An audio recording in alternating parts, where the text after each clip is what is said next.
So I was having a text exchange earlier. I won't say with who, not really important.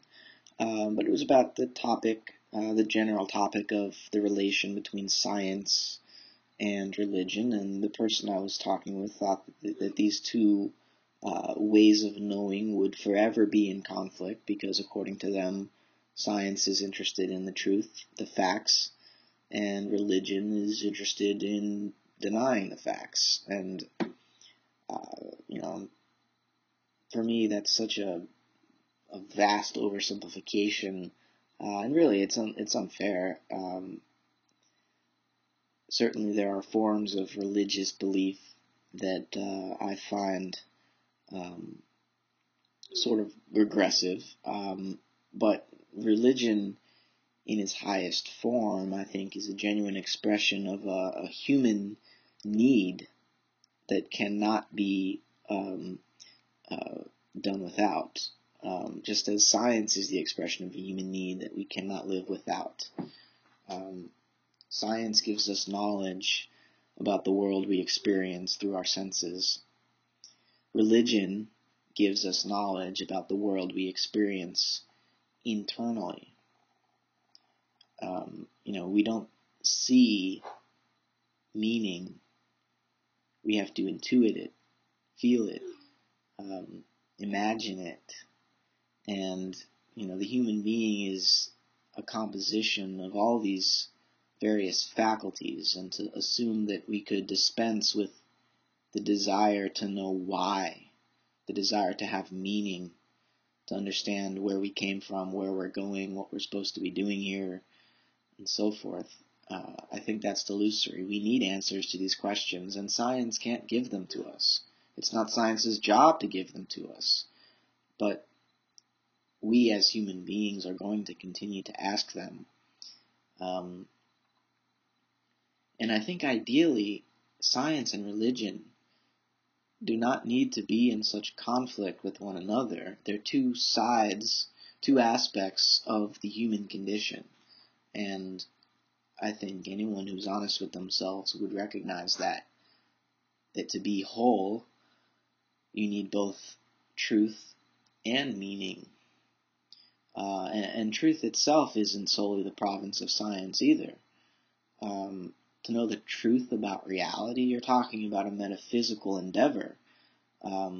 Science, if it be based on strictly empirical knowledge of the world, can't always provide you with that deeper truth.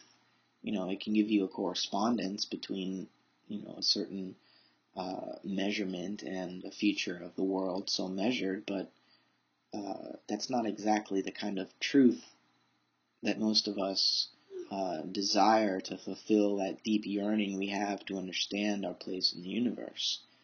For that we need the symbols and archetypes of a religion or a spiritual practice of whatever kind. I will say that in the 21st century, now that we are aware of, or at least potentially have access to, all the religious traditions to ever have existed on this planet, it is a bit narrow-minded to choose only one and to suppose that it is the final truth, the only truth. There are many paths to God, if it even be called God. Maybe we should call it God, maybe we should call it Spirit, maybe we should call it Tao, Buddha, what have you. It doesn't matter what the name is. Certainly, religion, if based on anything legitimate, it's based in experience, and a spiritual experience, at least to my mind, can't ever be encapsulated in a particular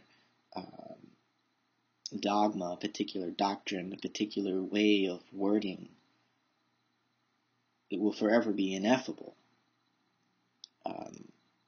which is why science is so easily frustrated by mystical or spiritual experience. It can't be codified, it can't be defined or measured or explained. But I don't think that this is a problem necessarily.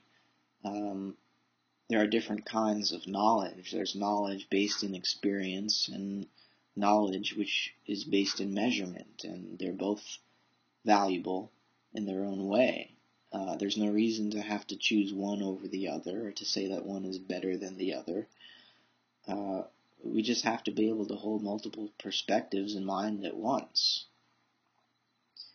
I've just watched a couple videos by Veritas48 about evolution and a particular philosopher's view of evolution. And I'll probably post this video as a response to his videos.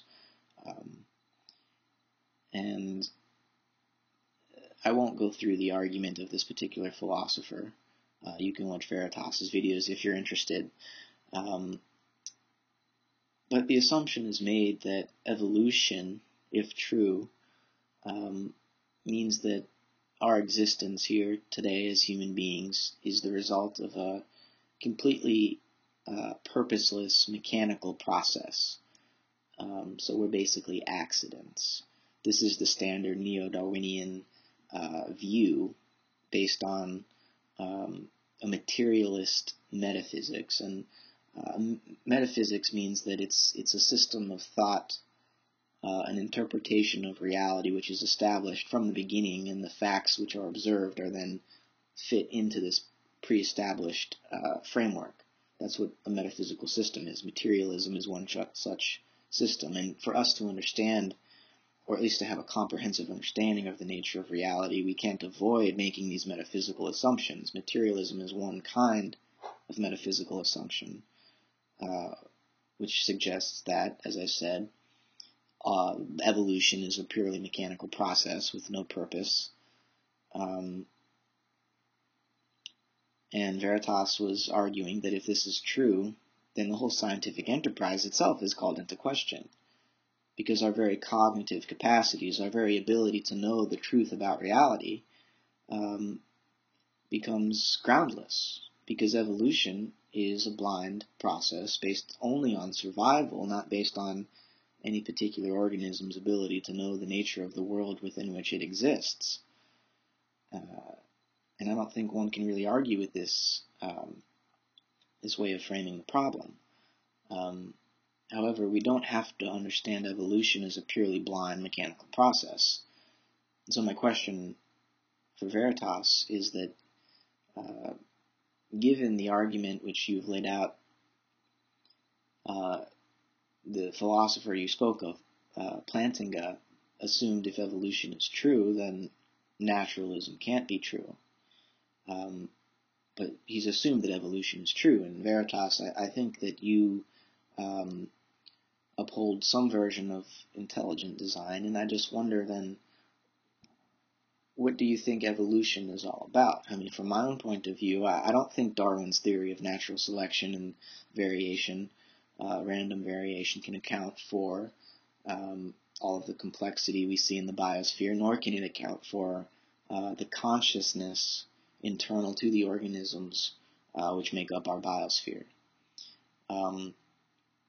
I see evolution as a teleological process, and in fact, I would almost say that evolution is the process of spirit trying to rise through matter to higher and higher states of awareness. And it does this over vast cosmic scales of time, billions of years. But nonetheless, if you look back just in a purely empirical way, from the Big Bang to now, there's a clear tendency for matter to become more complex and to gain deeper and deeper experience. I don't think that's much of a hypothetical proposition. It seems to be pretty clearly evident.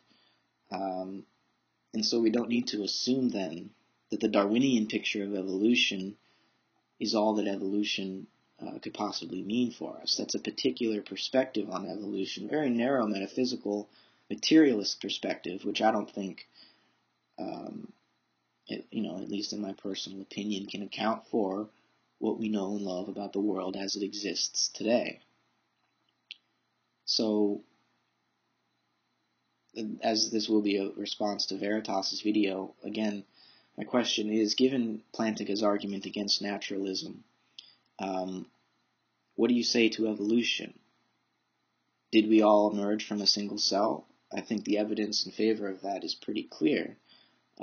So given Plantinga's argument, where do we go from here? So I'll leave it at that. And thanks for your thoughts, Veritas, and anyone else who's interested in chiming in, please do so. I look forward to hearing from anyone. Thanks for listening.